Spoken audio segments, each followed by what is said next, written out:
back again in the same spot. I really do sit here a lot, but it's about almost 11 actually. I had a pretty slow morning and just like didn't really record any of it.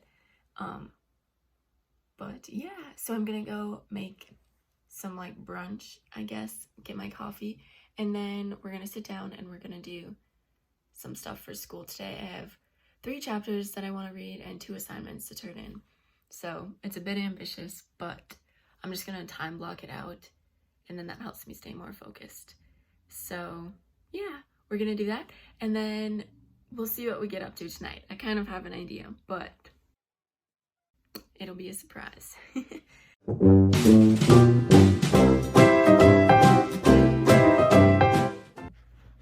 Yay! So I just got done reading 1 chapter, and I thought it was really interesting what I read about. So it's from my developmental psych class, and basically we just kind of learn about people all throughout the lifespan.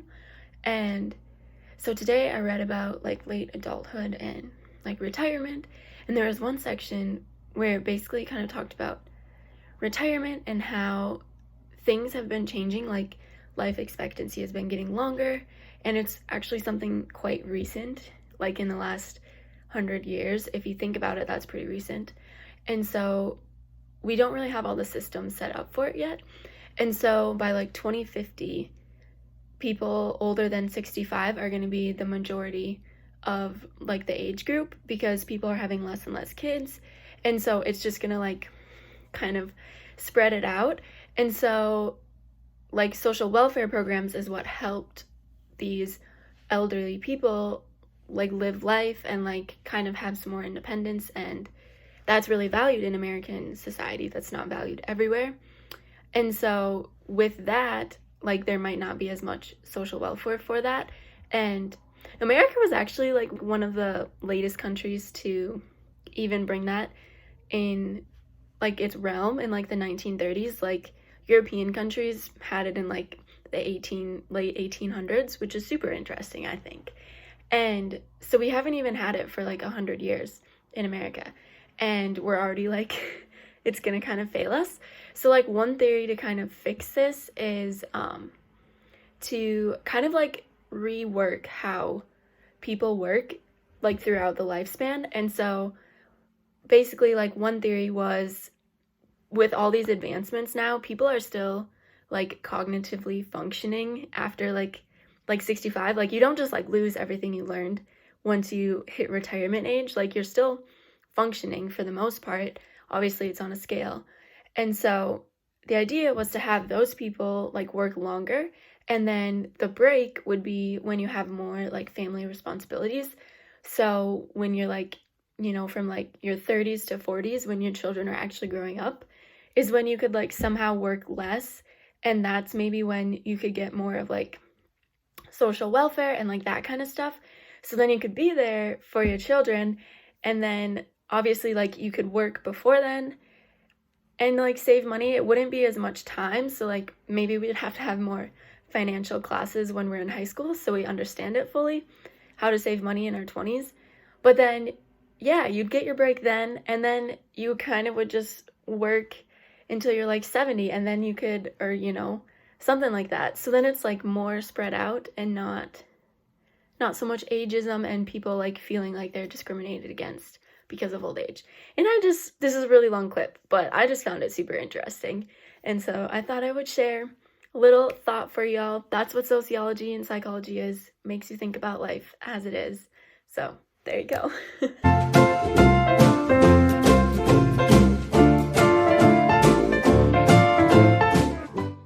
Update, I finished the 2nd chapter.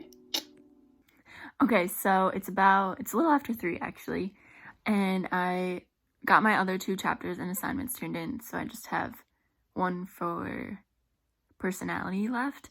But I thought I would give everyone a little update because it's my due diligence. Shawn Mendes released his album yesterday, and then today he released a Christmas song, and I can't even.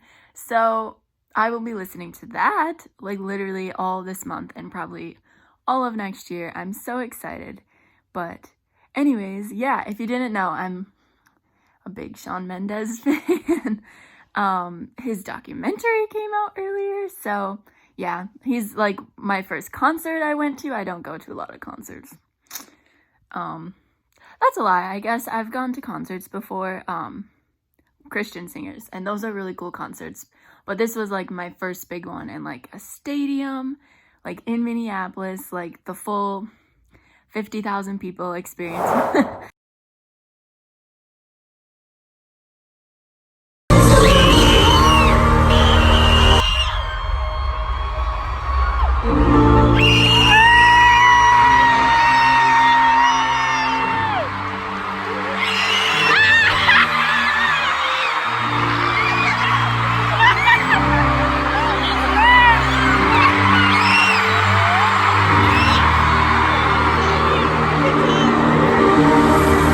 Anyways, go listen to his new Christmas song. So it's actually like 4:30 now, and I got all of my homework done for today that I wanted to get done. So that's awesome. I was like feeling the motivation today, I guess. But now we're gonna go make hot chocolate bombs. Okay, so step 1. Get your little milk chocolate or semi-sweet, whatever you prefer, chocolate chips, and then heat them up and make them all melty.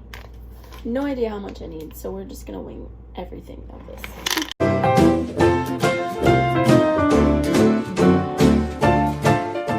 Look how melty they are. Okay, so now this is the most important step I've heard. Like, doing this right makes or breaks it, so we'll see.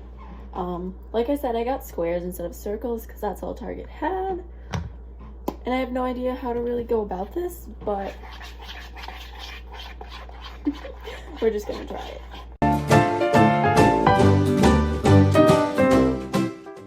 So I saw, like, on some of them that I watched, to be honest, I think I literally only watched 2 of these, so I'm mostly just guessing, but I'm college educated. I can figure out the concept. Maybe. College education and baking are very different. But basically what I think you do is you like put it on the bottom, and then you're supposed to like spread it all throughout the sides. So we'll see how this works, because you want it to be like thick enough where it's like not gonna fall apart and like hold stuff together still, but you don't want it to be too thick that it like overpowers everything else, you know? Well, that's my first do, so you kind of just put it all over the top. See how it makes a little square / dome thing there? That's pretty much what you're going for the rest of them.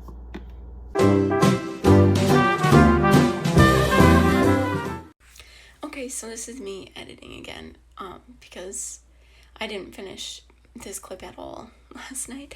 Basically, last night took a wild turn, and I was not expecting that, but my roommates got home, and so we kind of hung out, ate some ice cream like you saw, and then we watched a movie, and the movie will not be named, but it was very traumatic / scary, and I don't do well with scary movies, so I didn't really sleep last night. I think I got like 5 hours of sleep, and I slept with my light on and with a Christmas movie playing on my phone, so I was distracted. But I don't know why I do that to myself. I really don't, because I know that my mind is fragile when it comes to scary movies. But anyways, to combat this ranting that's going on, basically I just wanted to say that I had a realization that I can either be scared again tonight / the rest of my life about what that movie is, or I can just trust that the Lord is going to let me wake up in the morning and he will watch over me when I sleep.